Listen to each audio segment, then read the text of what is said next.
Hi friends, welcome to Aravind coin collection. இந்த வீடியோவில் என்ன பார்க்க போகிறோன்னா, நேற்று சென்னை எக்ஸ்போ போயிருந்தேன். சென்னை எக்ஸ்போ போயிட்டு வந்தாச்சு. நைட்டு வர்றதுக்கே 1 மணி ஆயிடுச்சு. வாய்ஸ் கொஞ்சம் உங்களுக்கு வேறு மாதிரி இருக்கும். அதாவது கோல்டு ஆன மாதிரி இருக்கும். கோல்டு பிடிச்சிட்டு பேசுகிற மாதிரி இருக்கும். கோல்டு ப்ளஸ் நைட்டு தூக்கம் ஒழுங்காக இல்லை. இப்போ தான் தூங்கி எழுந்தேன். வீடியோ போட்டால் விட்டால் லேட் ஆகிடும். நாளைக்கு நாளன்னைக்கு நான் அப்படியே விட்டுருவேன். அதனால தான் சரி முன்னாடியே போட்டுடலாம் அப்படின்னு சொல்லிட்டு இப்போயே வீடியோ போடுறேன். நான் ஜாய் கலெக்ஷன் உங்கள் எல்லாருக்கும் தெரியும். நவீன் அண்ணன் அவர் கூட தான் நாங்கள் 2 பேர் தான் ஒன்றா போயிருந்தோம். அங்கே போயிட்டு நம்ம பாண்டிச்சேரி காயின் கலெக்ஷன், அப்புறம் சன் காயின் கலெக்ஷன் நிறைய பேரை பார்த்தோம். நான் பர்ச்சேஸுமே பண்ணியிருந்தேன். ப்ளஸ் என்னுடைய ஐட்டம்ஸ் கொஞ்சம் எக்ஸ்சேஞ்ச் பண்ணியிருந்தேன் டீலர்ஸ்கிட்ட. ஆனால் அங்கே கஸ்டமர்ஸ் எடுத்துகிட்டு வந்ததில் ஒரு சில பேர்கிட்ட தான் நல்ல காயின் இருந்தது. ஒரு 2 பேர் தான் கொஞ்சம் தேவைப்படுற ஐட்டம்ஸ், அதாவது ரேர் ஐட்டம்ஸ்லாம் எடுத்துகிட்டு வந்திருந்தாங்க. அதுவுமே நான் வாங்கலை, நவீன் அண்ணன் வாங்கிட்டார். ஸோ அவருடைய கஸ்டமர்ஸ் அவர்கிட்ட தான் கொடுத்தாங்க. எக்ஸ்போவில் பார்த்தீங்கன்னா என்னென்ன சூப்பராக இருந்தது அப்படின்னு சொல்லிடுறேன். ஃபஸ்ட்டு எக்ஸ்போ ஆர்கனைஸ் பண்ணது ரொம்ப ரொம்ப நல்லா இருந்தது. அங்கே நம்ம முல்லை கோதண்ட மன்னன் வந்திருந்தார், மன்னர் மன்னன் அவர்கள் வந்திருந்தார்.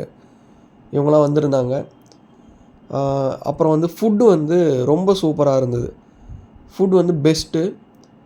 அண்ட் டாய்லெட்லாம் எல்லாமே ப்ரொவைட் பண்ணியிருந்தாங்க. அதுவுமே நல்லா இருந்தது. ட்ராபேக்ஸ் என்ன அப்படின்னு பார்த்தீங்கன்னா, இந்தியன் பேங்க் நோட்ஸ் நிறைய பேர்கிட்ட அங்கே இல்லை. நெக்ஸ்ட் டைம் டீலர்ஸ் வரும்போது இந்தியன் பேங்க் நோட்ஸ் நிறைய எடுத்துகிட்டு வாங்க. பிரிட்டிஷ் இந்தியா காயின்ஸ் எடுத்துகிட்டு வாங்க. அது ரெண்டுமே அங்கே இல்லை. British India notes, foreign bank notes இருந்தது. அது வேர்ல்டு பேங்க் நோட்ஸ் நிறையா இருந்தது. ஸ்டாம்ப்ஸ் இருந்தது. அப்புறம் இந்த ஆன்டிக் ஐட்டம்ஸ் கொஞ்சம் இருந்தது. மேட்ச் பாக்ஸஸ்லாம் கூட நான் நிறைய பார்க்கல. அதெல்லாம் அடுத்த வாட்டி வர்ற டீலர்ஸ் கொஞ்சம் நிறைய எடுத்துகிட்டு வாங்க. அப்போ தான் மக்களுக்கு தெரியும். அண்ட் நீங்கள் இன்றைக்கி போகலாம், நாளைக்கும் போகலாம். மார்னிங் ஒரு 9:30 ஸ்டார்ட் ஆகிடும். இன்றைக்கி நாளைக்கு நைட்டு ஒரு 8 வரைக்கும் இருக்கும். 8:30 வரைக்கும் இருக்கும்.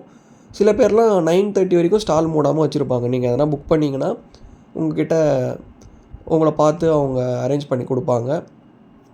ஸோ இன்றைக்கி நாளைக்கு நீங்கள் மறக்காமல் விசிட் பண்ணி பாருங்கள். நல்ல ரேரான காயின்ஸ்லாம் இருந்ததுன்னா எடுத்துகிட்டு போங்க. கண்டிப்பாக வாங்கிப்பாங்க. உங்களுக்கு வாங்கணும்னு நினச்சிங்கன்னா இந்த British India coins and Indian bank notes தவிர மற்ற எல்லாத்துக்குமே ஒரு சூப்பரான இடம். நெக்ஸ்ட்டுமே சென்னையில் இன்னொரு எக்ஸ்போ நடக்க போகுது. அந்த எக்ஸ்போ அக்டோபர்னு நினைக்கிறேன். நான் டேட் பிறகு சொல்கிறேன். இது இந்த எக்ஸ்போவோடைய போஸ்டர். இது அந்த எக்ஸ்போன்னு நினச்சிக்க போகிறீங்க. இந்த எக்ஸ்போவோட போஸ்டர். ஸோ நான் போயிட்டு ஒரு பர்ச்சேஸ் ரொம்பலாம் பண்ண முடியல. என்னால் ரொம்ப கம்மியாக தான் பண்ணேன். ஏன்னா ஐட்டம்ஸ் எனக்கு ஒரு சில இதெல்லாம் செட் ஆகலை. நிறைய பேரை பார்த்தேன். நிறைய ஐடியா கிடச்சிது. எக்ஸ்போலாம் போனீங்கன்னா உங்களுக்கு நல்ல ஒரு எக்ஸ்பீரியன்ஸ் கிடைக்கும். சூப்பராக இருக்கும். போனீங்கன்னா ஒரு வாட்டி ஒரு நல்ல நாலேஜ் கெயின் பண்ணிட்டு வரலாம். தேங்க்யூ. பாய்.